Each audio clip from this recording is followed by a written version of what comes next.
اس ذلیل کے یہاں آنے کی ہمت کیسے ہوئی؟ تم نے اسے گھر میں گھسنے کیوں دیا؟ یہ ہمارا کون لگتا ہے؟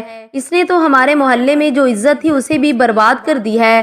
اب یہاں کیا لینے آیا ہے؟ اس سے جا کر کہو کہ فوراً ہی یہاں سے چلا جائے، میں اس کی شکل تک دیکھنا نہیں چاہتا۔ اگر یہاں سے اس وقت نہیں گیا تو مجھ سے برا کوئی نہ ہوگا، سمجھی تم؟ جاؤ اور اسے یہاں سے دفع کرو۔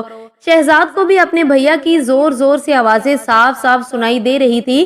اس سے پہلے کہ بھابھی اس کے پاس آتی وہ فوراً ہی وہاں سے بچوں کو خدا حافظ کہتا ہوا باہر نکل گیا۔ اب تو شہزاد کو ہر طرف مایوسیوں کے سوا کچھ بھی نظر نہیں آ رہا تھا۔ بہت مشکل آن پڑی تھی۔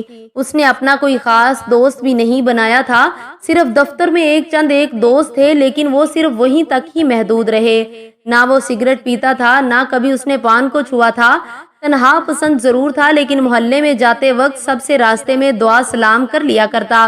اب تو ان کی کہانی کا چرچا گھر گھر ہو چکا تھا، اس لیے جب سے کھڑکی بند ہوئی تھی وہ رات کو دیر سے گھر آنے لگا، کچھ شرم کی وجہ سے، اور دوسرے اب تو کھڑکی بند ہی ہو چکی تھی، اس لیے شہزاد کے لیے کوئی اس کمرے میں دلچسپی باقی نہیں رہی۔ کچھ دنوں بعد پتا چلا کہ وہ گھر نہیں آ رہے ہیں۔ اس کمرے میں وہ رہ رہے تھے، اس کے دروازے کے بجائے اینٹوں کی دیوار چنی ہوئی دکھائی دی۔ کسی نے کہا کہ وہ شہزاد صاحب نے 2-3 دن پہلے ہی مکان خالی کر دیا تھا اور سارا سامان ایک ٹرک پر لاد کر کہیں اور چلے گئے ہیں، اور ساتھ یہ بھی سننے میں آیا کہ ناظرین کے والد نے اپنا یہ مکان بھی بیچ دیا اور انہوں نے بھی یہ محلہ چھوڑ دیا ہے۔ اب نہ جانے دونوں پر کیا بیت رہی ہوگی، کسی کو کچھ معلوم نہیں تھا، جبکہ ہر کوئی ان دونوں کے بارے میں بے چینی سے جاننے کی فکر میں تھا، خاص کر محلے کی عورتیں۔ کچھ مہینے اور بیت گئے، اس کہانی کو بھی لوگ آہستہ آہستہ بھولتے چلے گئے، لیکن شہزاد کی بھابھی اپنے دیور کو بھول نہ سکی، اور بڑے بھائی تو اپنے بھائی کے لیے دل میں بہت تڑپتے تھے، لیکن یہ تڑپ انہوں نے کسی پر بھی ظاہر نہیں کی۔ رات کا وقت تھا، شہزاد کی بھابھی باورچی خانے میں رات کے کھانے کا انتظام کر رہی تھی۔ ویسے تو وہ روز ہی اپنے شہزاد کو یاد کرتی تھی، لیکن انہیں آج شہزاد کی بہت شدت سے یاد آ رہی تھی۔ وہ اسے اپنے چھوٹے بھائی کی طرح چاہتی تھی، بلکہ شہزاد تو ان کو اپنی ماں کا درجہ دیتا تھا۔ آج ان کا وہ بھائی، وہ بیٹا ان کے ساتھ نہیں ہے، نہ جانے وہ کہاں ہوگا، کس مشکل میں ہوگا، اس پر کیا بیت رہی ہوگی۔ نہ جانے بھابھی کے دل میں عجیب عجیب سے خیال آ رہے تھے کہ اچانک باہر کے دروازے کی جھٹکے سے کھلنے کی آواز آئی۔ وہ سمجھی کہ شاید شہزاد کے بڑے بھائی کام سے واپس آ گئے ہیں، مگر آج اتنی جلدی کیسے؟ وہ تو ہمیشہ رات کے 11 بجے آتے ہیں۔ باہر دیکھا تو ان کے سامنے ایک داڑھی بڑی ہوئی پاگل سا آدمی کھڑا تھا۔ وہ ایک دم گھبرا سی گئی اور پوچھا، تم کون ہو اور اس طرح گھر میں کیسے گھسے چلے آئے ہو؟ تمہیں شرم نہیں آتی؟ وہ تو اندر ہی اندر گھبرا ہی رہی تھی کہ یہ کیا مصیبت آ گئی ہے۔ وہ ابھی ڈر کر بس باہر گھبرا کر نکلنا چاہ رہی تھی کہ ان کو اس آدمی کی آواز نے روک لیا۔ بھابھی، مجھے سخت بھوک لگی ہے، 3 دن سے میں نے کچھ نہیں کھایا، مجھے بس ایک روٹی دے دو، میں واپس چلا جاؤں گا اور پھر نہیں آؤں گا۔ یہ شہزاد ہی تھا جس نے اپنی حالت بالکل پاگلوں والی بنا لی تھی۔ داڑھی بے ترتیبی سی بڑی ہوئی، کپڑے میلے کچیلے پھٹے ہوئے، اس پر ایک پرانا ہر طرف سے تار تار کوٹ جو کسی وقت اس کی شخصیت کو اسمارٹ بنائے رکھتا تھا، اور یہی کوٹ ناظرین کو بھی بہت پسند تھا۔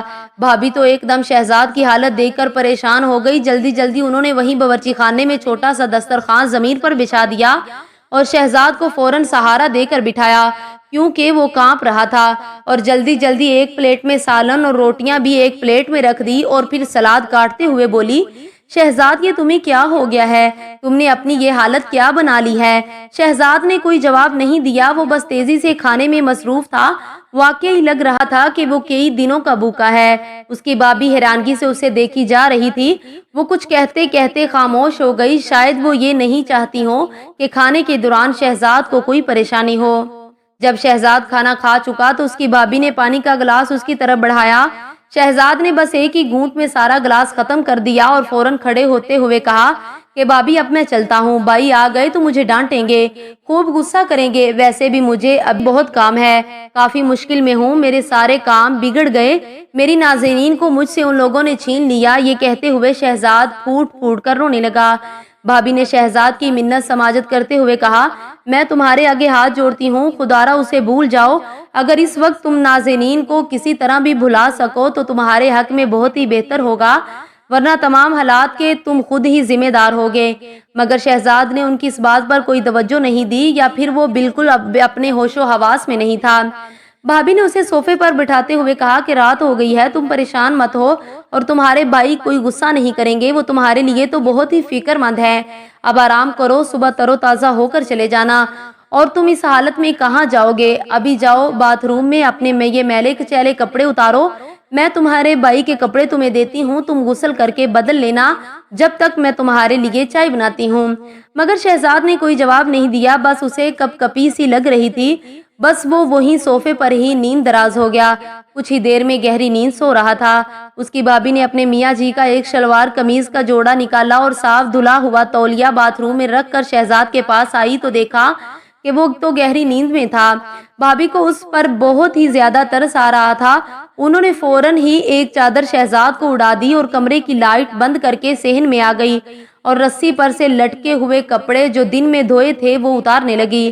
بھابھی تو بس عجیب ہی کشمکش کا شکار تھی کہ یہ شہزاد کو کیا ہو گیا ہے، اس کی یہ حالت کیسے ہو گئی۔ وہ بس دل ہی دل میں شہزاد کے لیے دعا کر رہی تھی، جبکہ انہیں یہ بھی معلوم تھا کہ شہزاد کی یہ حالت زار صرف اور صرف نازنین کی وجہ سے ہی ہوا ہے۔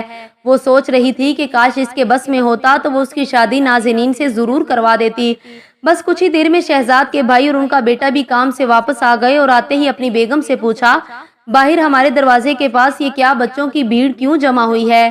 وہ کیا شور کر رہے ہیں کہ شہزاد چچا آ گئے، وہ کہاں ہے؟ میاں جی تسلی دیتے ہوئے ان کی بیگم نے کہا، ہاں میں بس سب کچھ بتاتی ہوں، ذرا آپ منہ ہاتھ تو دھو لیں، تھکے ہوئے باہر سے آئے ہیں، کھانے پینے سے فارغ ہو جائیں تو میں تسلی سے سب کچھ بتاتی ہوں۔ ابھی وہ بیٹھک میں گہری نیند سو رہا ہے، اسے اس وقت ٹھیک نہیں ہے۔